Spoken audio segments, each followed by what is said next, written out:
मोदी जी कौन सा चश्मा पहनते हैं कि उनको दिखाई देता है दरभंगा में एम्स बना हुआ है? मोदी जी को जवाब देना चाहिए। मोदी जी को ये जवाब देना चाहिए कि वो कहते हैं कि हम 2 करोड़ नौकरी हर साल देंगे, इस हिसाब से 10 साल में 20 करोड़ लोगों को नौकरी मिलनी चाहिए। बताए कि कितने करोड़ लोगों को नौकरी दिया है प्रधानमंत्री जी? उनको ये बताना चाहिए कि जिस वक्त हमारे देश के आर्मी को बम से उड़ा दिया जाता है, आरडीएक्स से उड़ा दिया जाता है, वो आरडीएक्स कहां से आता है 300 किलो? क्यों नहीं देश के प्रधानमंत्री ये बात बताते हैं? क्या हमारे देश की सिक्योरिटी इतनी खराब है कि हमारे देश में किसी अन्य मुल्क से आरडीएक्स आ जाता है और हमारे जवानों को उड़ा दिया जाता है? प्रधानमंत्री को यह बताना चाहिए कि प्रधानमंत्री कहते हैं कि देश से बेरोजगारी खत्म कर दी गई, 45 सालों में बेरोजगारी सबसे ज्यादा क्यों है? एनसीआरबी का रिपोर्ट बताता है उत्तर प्रदेश में सबसे ज्यादा क्राइम हुए हैं। प्रधानमंत्री को बताना चाहिए कि क्राइम क्यों नहीं कम हुआ है। प्रधानमंत्री को यह बताना चाहिए कि प्रधानमंत्री जो कहते हैं जा करके कि कांग्रेस की सरकार आएगी तो लूट लेगा, बताए कि इलेक्टोरल बॉन्ड में प्रधानमंत्री ने उस वैक्सीन की कंपनी से पैसा क्यों लिया जिसके वैक्सीन की वजह से आज देश के लोगों को टीटीएस होने का खतरा है, यानी कि उन्हें हार्ट अटैक आ सकता है, ब्लड क्लॉटिंग हो सकता है, ब्रेन स्ट्रोक हो सकता है। प्रधानमंत्री जब उस वक्त वैक्सीन लगवाते हैं तो बड़ी बड़ी तस्वीर लगा करके कि वैक्सीन जैसे प्रधानमंत्री जी ने खुद से बनाया हो, नाला के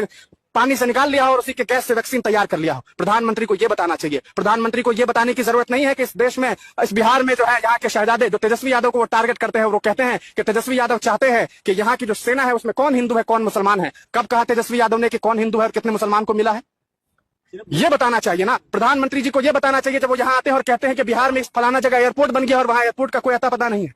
प्रधानमंत्री जी को यह बताना चाहिए कि आखिर क्या वजह है कि देश के जो युवा है वो इस तरह से सड़कों पर घूम रहे हैं, फिर रहे हैं, लेकिन उनके पास नौकरी नहीं है। जब कांग्रेस की सरकार थी तो उसी रेलवे डिपार्टमेंट में लाखों के तादाद में वैकेंसी आती थी, आज 6,000 7,000 वैकेंसी आती है, 3 करोड़ लोग जो है फॉर्म भरते हैं। शर्म नहीं आती है देश के प्रधानमंत्री को ऐसी बात करते हैं? प्रधानमंत्री जी को यह सोचना चाहिए कि आखिर आप किस बिना पर यह बात कहते हैं कि देश का जो नौजवान है वो अब इतना तैयार है कि वो कश्मीर में जाके लड़ाई लड़ेगा। क्यों लड़ेगा कश्मीर में? क्या हमारे देश में जो जवान गए हुए हैं वहां वो कम पड़ गए? हमारे नौजवानों को नौकरी चाहिए, उन्हें काम करना है, उन्हें अपना फ्यूचर गेन करना है। प्रधानमंत्री जी कहते हैं हम 80 करोड़ लोगों को दाना दे रहे हैं, खाना दे रहे हैं, भीख दे रहे हैं। क्या अपने बाप के पैसा से दे रहे हैं? अपने बाप के पॉकेट से दे रहे हैं? नाना के यहाँ से आ रहा है पैसा कि हमारा पैसा जा रहा है?